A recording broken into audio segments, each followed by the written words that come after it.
আমরা অনেকেই বলি স্কুল লাইফ নাকি জীবনের সবচেয়ে সুন্দর সময়, কিন্তু প্রতিদিন যারা ভেঙে পড়ছে তাদের জন্য কি এই সময়টা সত্যিই সুন্দর? রেজাল্টের চাপ, বন্ধুদের সাথে তুলনা, সোশ্যাল মিডিয়ায় মুখোশ, সবকিছু মিলিয়ে আজকের কিশোররা একটি অদৃশ্য চাপের মধ্য দিয়ে যাচ্ছে।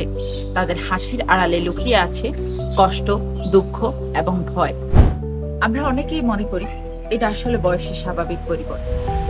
আমরা কি আসলে তাদেরকে শোনার চেষ্টা করি? আমরা কি কখনো তাদের কাছে জানতে চাই তুমি কেমন আছো? আসলে প্রতিটি শিশুরই আলাদা আলাদা গল্প রয়েছে, আছে আলাদা আলাদা লড়াই। কারো হয়তো বা রাত জেগে পড়া, আবার কারো হয়তো বা নিঃশব্দ কান্না। আমরা যদি সবাইকে এক ছাঁচে মাপার চেষ্টা করি, তাহলে তারা হারিয়ে যাবে নিজ নিজ গল্পে। তাই এখনো সময় আছে তাদেরকে বুঝে ওঠার, তাদের পাশে দাঁড়ানোর।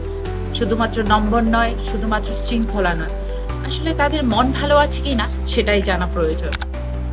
চলো বদলাই, চলো শুনি, চলো পাশে থাকি। Cause team mental health matters.